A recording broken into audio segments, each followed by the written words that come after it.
What's up YouTube, Capital G here talking battle traps in this video, and the reason that I am is because I feel like over the next couple of months we're going to have possibly a battle trap conundrum. Now what do I mean when I say that? What I mean is I don't think that we're going to have a de facto established best battle trap in the game, and that's really interesting because usually it seems like we have just one battle trap that kind of separates itself on the competitive meta from the others, and it's kind of just accepted as the best currently in the game. I think that if you went around and asked most people over the last year what has been the most widely played, most consistent, and just overall best battle trap in the game, most people would probably say Quaking Mirror Force. And I mean, I know that it's definitely seen the most play. The issue is obviously with the advent of Reigns and you know, the Link format and Link monsters, you have a huge pool of monsters that cannot be affected by Quaking Mirror Force, because you guys all know Quaking Mirror Force does not work on Link monsters. They cannot be put face down, they can't even go in defense position, so you can't basically hurt them with this card. And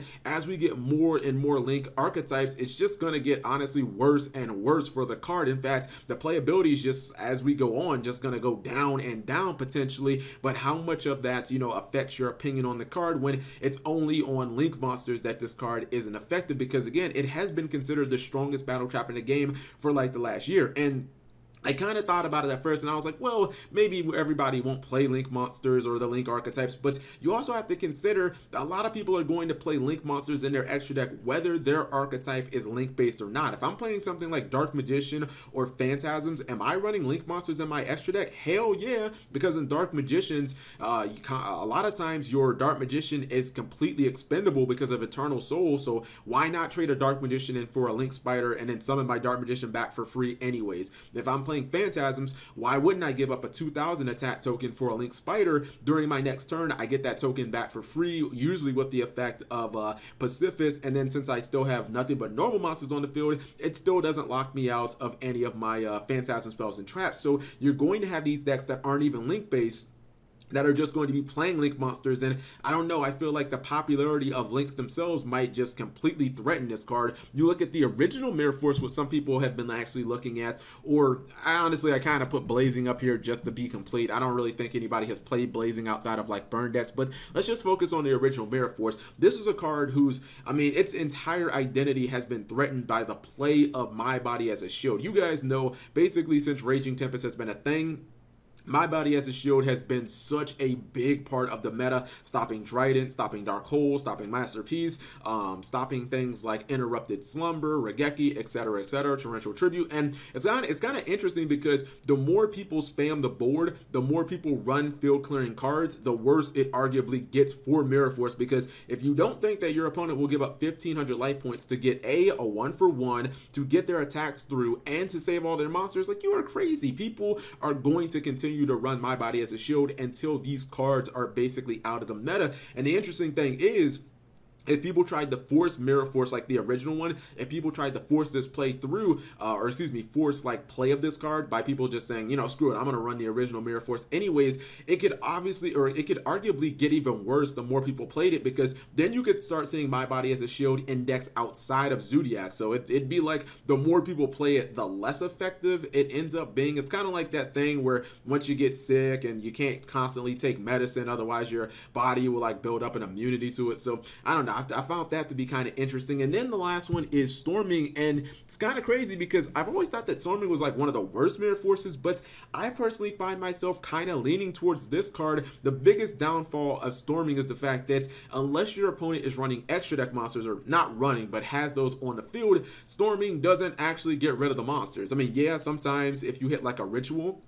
maybe the Vendreads, where the ritual spell obviously will not help them, but yeah, if you hit monsters that are just kind of normal monsters or effect monsters or something like that, you don't actually deal with the problem. Your opponent still has access to those cards, and that's kind of been a problem because you're not getting rid of those cards permanently. Quaking doesn't get rid of them permanently either, but it at least puts them in a position to where those monsters usually aren't useful. Your opponent can just normal summon or tribute summon, or I mean even hypothetically ritual summon those same monsters back, but at the same time, it does kind of create, you know, it creates a tempo at least in your favor. Let's take it like this, right?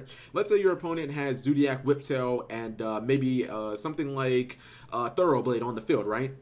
Maybe you hit them with a D prison, they can't go into their extra deck for a turn. If you hit them with like a Storming Mirror Force, if they've already normal summoned, it would take them 2 turns minimum to get both of those monsters back on the field. 2 turns in Yu-Gi-Oh, you guys know, is a fucking lifetime. So maybe something like Storming, and maybe how your opponent still gets the resources back to their hand, maybe that has been overstated. If you look at a deck like Dp-Ygo, if your opponent had Masterpiece and, I don't know, any other random one, Dynamite or something like that, it would be the same situation. Yeah, your opponent could normal summon those guys back, but they'd still have to find the resources, and they'd still have to use those summons and maybe wait 2 turns or something like that. So I don't know. I feel like over the next couple of months, there probably won't be a best battle trap in the game because they all have just something that makes them kind of shitty. I didn't even really talk about Rippling, and honestly, I don't really think that there's a reason to, because Rippling is a card, in my opinion, that only works best when your deck is completely suited for it. A deck like Yosenju, where all your monsters bounce back to your hand during the end phase. Maybe Dark Magician, because if you lose Eternal Soul, your field is completely naked. And a lot of times you can kind of just bait your opponent by having an empty board,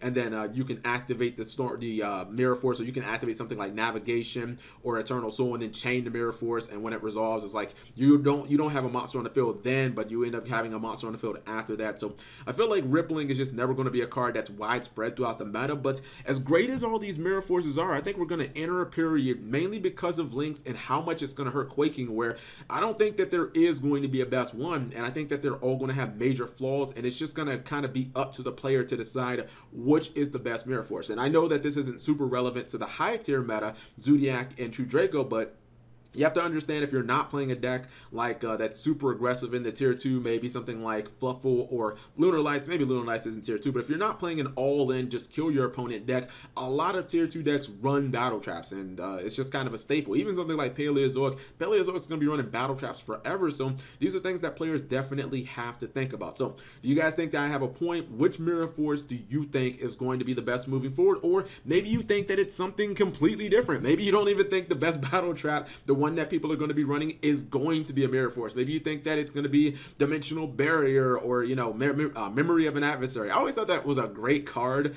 It's just, you have to take damage from it. Memory of an Adversary is such a good card. It doesn't target either. I've always loved that card. But anyways, whatever you guys think, leave it in the comment section below. Thank you guys for watching as always, and subscribe if you have not already. This video has been brought to you by Audible. Get a free audiobook download and 30-day free trial at audible.com/MegaCapitalG. Over 180,000 titles to choose from on your mobile device.